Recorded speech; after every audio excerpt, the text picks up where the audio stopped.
Вы смотрите новости Татарстана, в студии Алексей Калиничев. Здравствуйте. И в начале вкратце о главных темах выпуска. 45 пожаров, 7 человек погибли.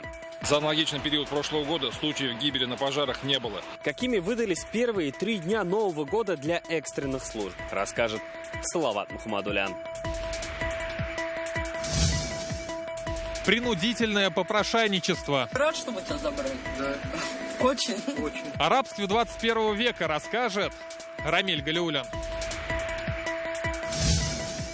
Паспорт гражданина, привитого от ковид. Бояться устал. Лучше, конечно, сделать и летом в отпуск поехать. Какие возможности открываются татарстанцам, привитым от коронавируса? Подробности у Натальи Мизиной. Праздник не за столом, а на озере. 1 января мы всегда встаем, идем в прорубь. Как альметьевские моржи встретили Новый год и отметили 45-летие своего клуба, поздравила и Филюза Хамидуллина. Итак, это первый наш выпуск к Новому году. Каникулы в стране продолжаются. Впереди еще целая неделя выходных. Только в Татарстане запланированы на эти дни 130 мероприятий. Из-за пандемии многие встречают Новый год дома. В связи с этим ажиотаж в парках, скверах, катках, на главных елках городов. Как никогда много приезжих туристов из Москвы и Санкт-Петербурга, где были введены ограничения. Серьезных происшествий в Татарстане за эти дни не зафиксировано. Однако МЧС обеспокоена резким ростом пожаров. За 3 дня в республике сразу 45 случаев. Сегодня еще один пожар произошел в Юдино. Здесь загорелась квартира на улице Боевая. Пожарным удалось спасти 5 человек. Но не всегда все заканчивается так благополучно. За первые дни января в огне погибли 7 человек. Для сравнения, в прошлом году за эти дни было 29 случаев и ни одного погибшего. О работе экстренных служб в праздники и какие проблемы обнажили пожары, расскажет Салават Мухаммадуллин. 3 детей увезли в больницу. В тяжелом состоянии, сказали. 14:30, Казань. Горит квартира в многоэтажке на улице Боевая. Жильцов эвакуируют спасатели по лестнице. Это уже 46-й пожар за эти 4 дня в республике. Печальную статистику открыл Нижнекамск еще в новогоднюю ночь. Сгорела квартира, а это уже Челны и тоже 1 января. В ходе тушения пожара обнаружили тело мужчины. 2 января Бугульма. В горящей квартире погибла женщина. Потом была история Вознакаева, снова погибший. Лениногорск, 2 сгорели. Агрыз, тоже с погибшими. В Болтосях обошлось без пострадавших, но сгорело почти все подворье. Вот здесь у нас баня была, там дальше сарай был. Все сгорело. Конечно, за дом тоже очень испугались. За 3 дня Нового года в республике в огне погибли 7 человек. Почти столько же смертей, 8, было и в прошлом году. Только за 11 дней. Рост почти в 3 раза. Основная причина пожаров с гибелью людей – это неосторожность при курении. Основными причинами пожаров в новогодние праздники стали неосторожное обращение с огнем, неосторожность при курении, неправильное устройство и неисправность отопительных печей и дымоходов, нарушение правил технической эксплуатации электрооборудования. А этот пожар в одном из новых жилых комплексов Казани оголил другую проблему – неработающие пожарные краны в подъездах. Открыт. Воды нет. Квартира, в которой был огонь, находится всего в 6 шагах от вот этого пожарного крана. Собственно, он в момент происшествия и не сработал. Почему не пришла вода? Вопрос пока без ответа. По этому факту пожарный надзор сейчас проводит проверку. Дом был сдан всего 2 года назад. Госстройнадзор сообщает, при выдаче заключения все работало. Гарантийная ответственность лежит на застройщике. Но пока идут разбирательства, жители 19-этажного дома в шоке. Весь дом в шоке, конечно. Это неожиданно такое явление после Нового года, неприятное. Если бы пожар случился чуть выше, то есть выше 10-го, там, например, на 15-м, на 16-м, 17-м этаже, просто бы не дотянули и не смогли потушить. На этот раз никто не пострадал. В момент пожара в квартире никого не было. После проверки случившегося виновных привлекут к ответственности. Как и спасатели, в усиленном режиме проводят новогодние праздники медики. Только в Казани скорые делают по 1200 вызовов в сутки. Нагрузка Не превышала повышенную ежедневную, которая бывает теперь в связи с вспышками острых респираторно-вирусных заболеваний. Но в любые праздники увеличивается количество вызовов в общественные места, на улицу, то есть туда, куда люди все-таки выходят и все-таки празднуют. Спокойнее всего пришлось в эти дни автоинспекторам. За 3 дня всего 21 ДТП по республике с пострадавшими. Погибших нет. Для всех экстренных служб продолжается усиленный режим работы. Салават Мухаммадуллин, Александр Лобанов, ТНВ. Казань. Сразу несколько уголовных дел, вызвавших общественный резонанс, возбуждены в эти дни. В Казани следователи открыли уголовное дело в отношении 2 иностранцев. По версии следствия, они незаконно удерживали мужчину и заставляли просить милостыню. Эта история современного рабства, как ее назвали в СМИ, стала известна благодаря казанским волонтерам. Именно они обратили внимание на человека, который занимался попрошайничеством, и провели собственное расследование. Детали резонансного дела у Рамиля Галиуллина. Дим, ты рад, что мы тебя забрали? Да. Очень? Очень. Этот Новый год Дмитрий отметил как свободный человек. По его словам, его несколько лет заставляли просить милостыню на казанских улицах. А если бы ты оставил себе, 1000, например? Дошли бы. А потом бы что сделали? За любую провинность избивали, а всю дневную выручку забирали, говорит Дмитрий. На этой видеосъемке он рассказывает своим спасителям о своей трагической судьбе. Еще подростком Дмитрий отправился на заработки во Владивосток. Тогда же из-за обморожения лишился обеих ног, а связь с родственниками потерял. После этого мужчина попал в дом-интернат, а уже оттуда оказался в руках злоумышленников. И как это произошло, сейчас очень интересуются правоохранительные органы. С того дня он и лишился свободы. В город его привезли некие молдавские цыгане, которые забрали его с трассы во Владимире. Во Владимире его таким же образом выставляли армяне. Об этом Юлии Хакимовой рассказал сам Дмитрий. Именно она пришла на помощь мужчине, когда увидела его на улице. Вместе соцработники обратились в полицию. Как тут выяснили, попрошайничать Дмитрия заставляли 2 жителей Молдавии.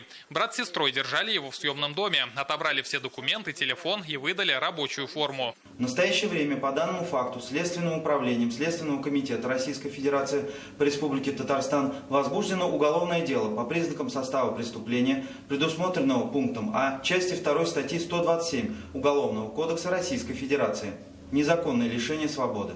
В отношении подозреваемых избрана мера пресечения в виде заключения под стражу. Скорее всего, пострадавших здесь может быть несколько. Как считают соцработники, занимается этим преступным делом целая группа людей. В Казани есть места, где жители регулярно сталкиваются с попрошайками. По данным волонтеров, ежемесячно один такой попрошайка приносит своим хозяевам до 300 тысяч рублей. По словам волонтеров, только по самым примерным подсчетам в Казани попрошайничают около 100 человек. Вот только после Нового года все они исчезли с улиц. И теперь о них напоминают лишь эти картонные коробки с их рабочих мест. Когда вот последний раз видели? До Нового года. Один постоянно уходит в ту сторону, он на такой тоненькой, как дощечке с колесиками сидит. А другой уже на коляске инвалидной, он в сторону тандема уходит постоянно. Из соображений безопасности местонахождение Дмитрия следователи не разглашают. Ребята из волонтерского движения «Душа России» уже занялись восстановлением его документов и поиском родственников. Если вам что-то известно о подобных случаях, можете позвонить в полицию по номеру 112. Рамиль Галиуллин, Данил Филатов, ТНВ, Казань. Следственный комитет сейчас выясняет детали еще одного дела. В приемном покое РКБ нетрезвый мужчина напал на медиков. Инцидент произошел вечером 1 января. Жаловался он на травму головы и попросил оказать ему помощь. Но в итоге устроил скандал, а затем и драку. Медики были вынуждены нажать тревожную кнопку. Дебошира усмирили прибывшие сотрудники Росгвардии и полицейские и доставили в отдел. Будьте внимательны и осторожны на дорогах. Гидрометцентр республики предупреждает о тумане, снегопадах и гололеде. На трассах плохая видимость из-за обильного снегопада, заносы, местами гололедица. И такая погода продлится еще дня 3. ГИБДД просит водителей снизить скорость и по возможности отказаться от дальних поездок. С 1 января в России начали выдавать электронные сертификаты о прохождении вакцинации от ковид. Его может получить каждый привитый пациент в личном кабинете на портале госуслуг. Сейчас в Татарстане вакцинацию спутником ВИ прошли уже 2100 жителей. О преимуществах иммунного паспорта Наталья Мезина. Первый рабочий день в поликлинике, а к прививочному кабинету очередь. Пенсионер Любовь Ивановна на вакцинацию записалась по телефону 31 декабря и сегодня делает прививку. Я считаю, что нужно делать обязательно. Если предлагают, я не отказалась, но я самовольно пришла. Минута, и ты уже привит. Полчаса сидим в коридоре. Ладно? Все, здоровья вам. Прошло минут 10, пока я ничего не чувствую, как будто ничего не делали. Ну, прекрасно, все хорошо. Бояться не надо. В Казани в 7-й поликлинике ежедневно прививают по 15 человек. Каждый предварительно проходит полный медосмотр у терапевта. Под особым контролем люди с хроническими заболеваниями, те, кто перенес ковид и кто контактировал с заболевшими. Все данные заносят в анкету, чтобы после сформировать паспорт вакцинированного. Сведения о вакцинации на каждого привитого поступают в государственный единый регистр. Далее на государственный портал госуслуг. Каждый через свой личный кабинет может зайти и посмотреть сведения о проведенной прививке. Поручение правительству о выдаче сертификата о вакцинации дал Владимир Путин по итогам декабрьской пресс-конференции. Как паспорт только медицинский, о том, что я была привита, и вести нормальный образ жизни. Бояться устал. В транспорте ездишь, по улице ходишь. Лучше, конечно, сделать и летом в отпуск поехать, в конце концов. В Татарстане первую дозу вакцины получили 2100 человек. Около половины из этого числа – медработники, а также люди из групп риска – учителя, соцработники. Сейчас Россия находится в десятке стран мира по темпам вакцинации граждан против ковид. Это более 8 сотен привитых. Среди лидеров США и Китай. Здесь сделали более 4 миллионов прививок. Следом Израиль почти с миллионом вакцинированных. Наталья Мезина, Ильшат Мухаметов, ТНВ, Казань. Сегодня в Татарстане подтверждено еще 4 случая смерти от коронавируса. Это женщины 72, 74, 85 лет и мужчина 77 лет. Таким образом, общее число умерших в республике от ковида достигло 198. Сегодня зарегистрировано 87 заболевших за сутки, 46 человек госпитализированы, сообщает республиканский штаб. А в России сегодня 23 351 случай. Впервые по количеству заболевших лидирует Санкт-Петербург. Здесь 3657 человек. В Москве в первые дни января число случаев заражения снизилось почти на 2000. Сегодня 3591 случай. В Нижегородской области 482 заразившихся. У соседей небольшое снижение. В Ульяновской области 268 случаев, в Самарской 298, в Чувашии 102, в Мариэл 49. В Башкортостане за праздники ситуация почти не изменилась. 170 случаев. Опыт выживания татарстанских предпринимателей в пандемии. Что ждет бизнес в году наступившем? Подробности в интернет-газете «Реальное время». В особом режиме в эти дни работают медучреждения республики. Правда, иногда их график вызывает вопросы. Так случилось в Зеленодольске. Здесь жители сообщили о том, что на прием к терапевту в первой поликлинике большая очередь. Причем принимал лишь один специалист, и то до обеда. Сегодня мы отправились в Зеленодольск, чтобы разобраться в ситуации. Вот что выяснила Юлия Гоголева.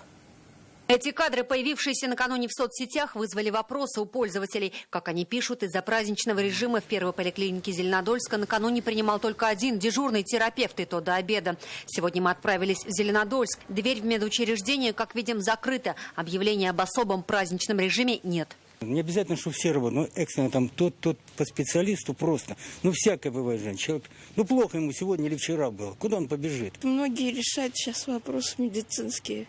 В обычные дни на работе, а сейчас можно решить было бы. Это уже другая поликлиника Зеленодольска номер 3, но и здесь сегодня двери, увы, закрыты. Полчаса назад мама умерла, мне в поликлинику надо законсультировать, справку взять, а тут нет никого.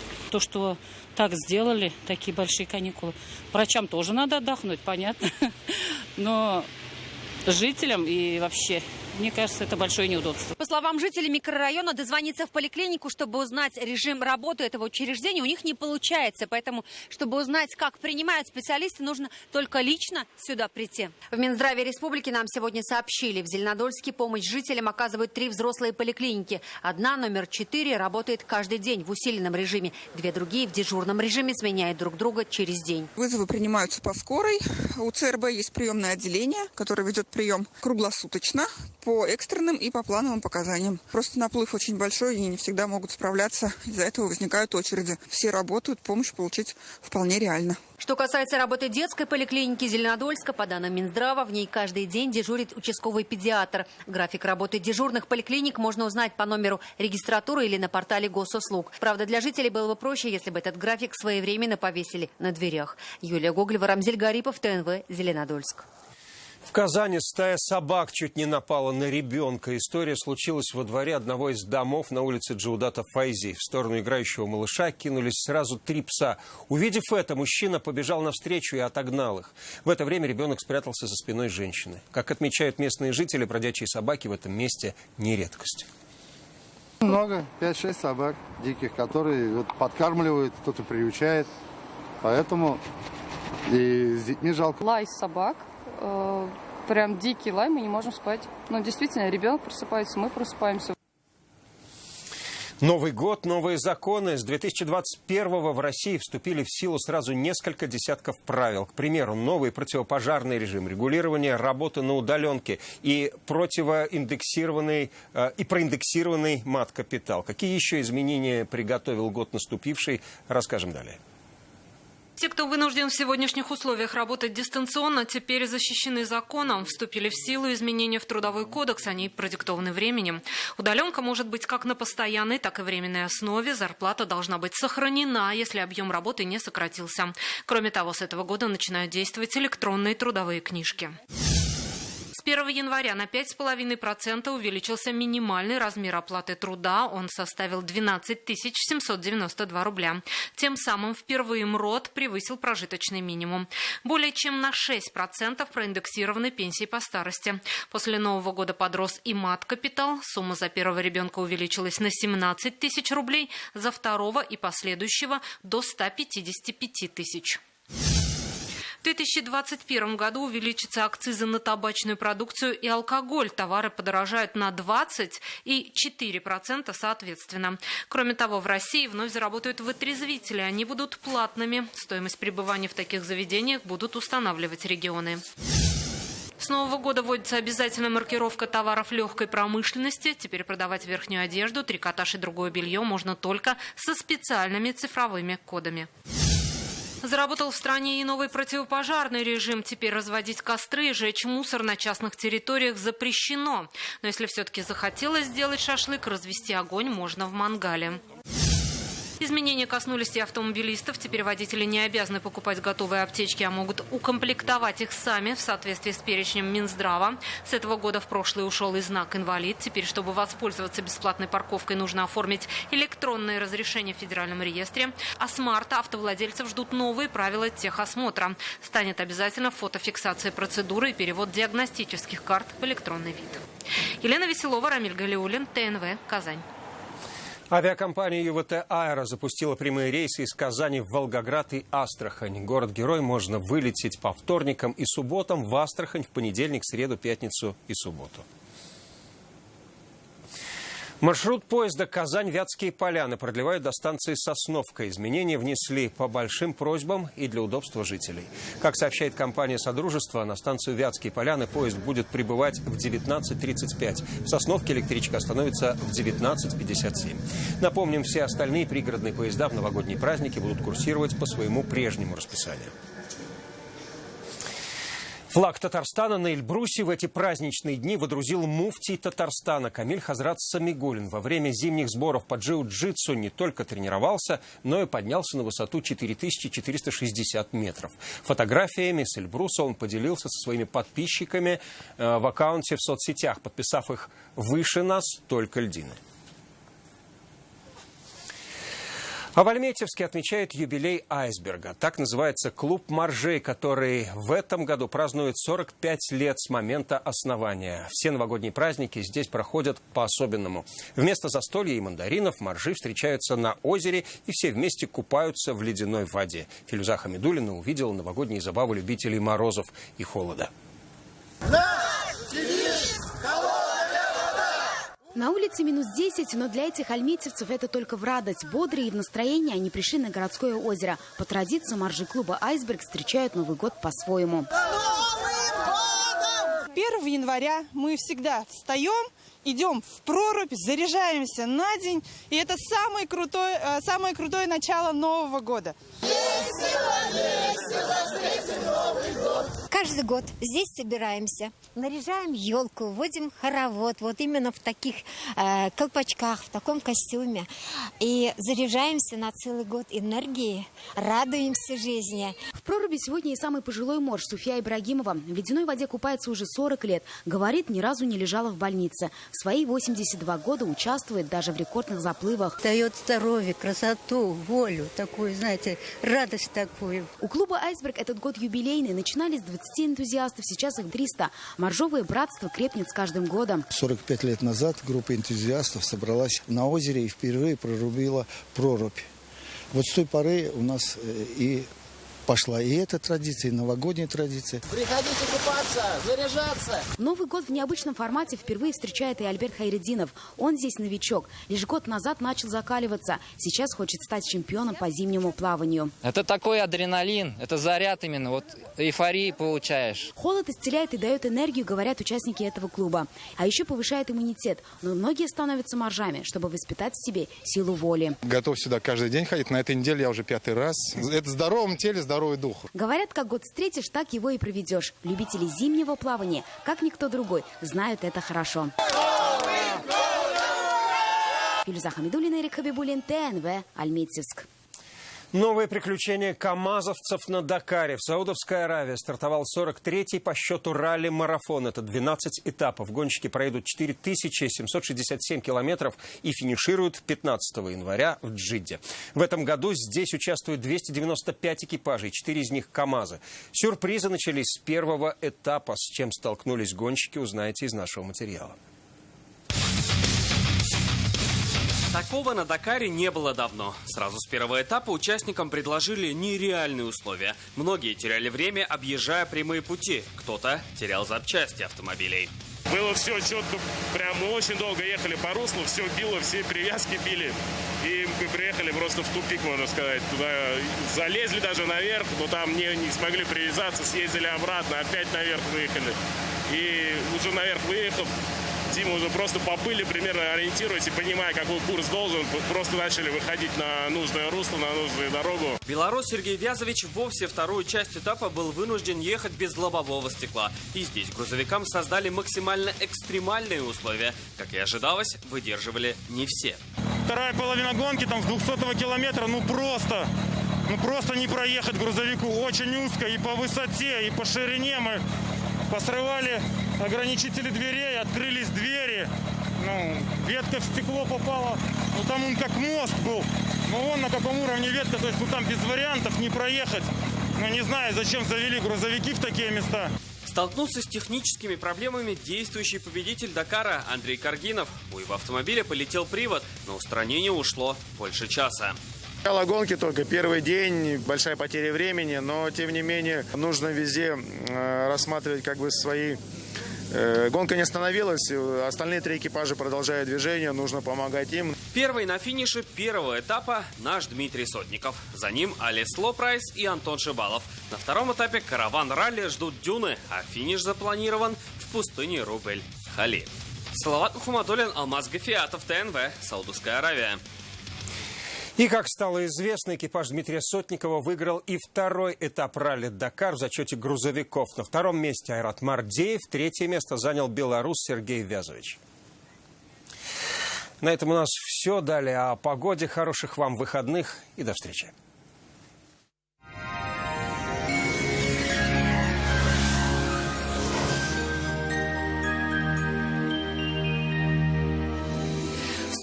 София Егорова. Здравствуйте.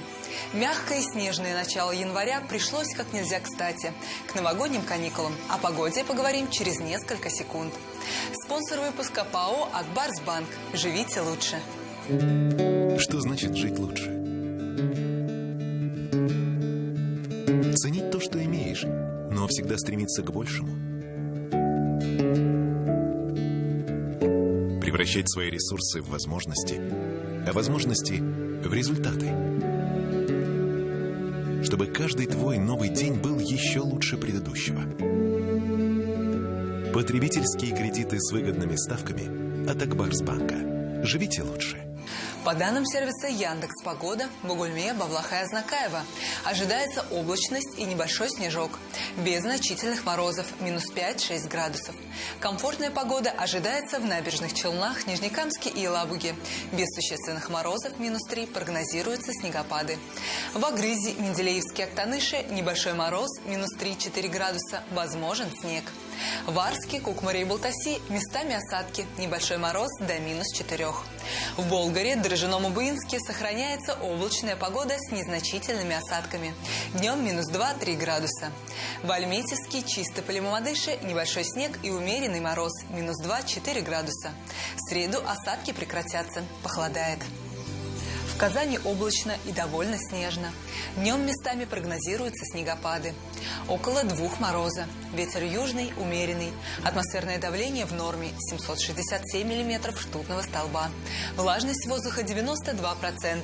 Магнитное поле Земли спокойное. На дорогах местами гололедица. Будьте осторожны. До свидания.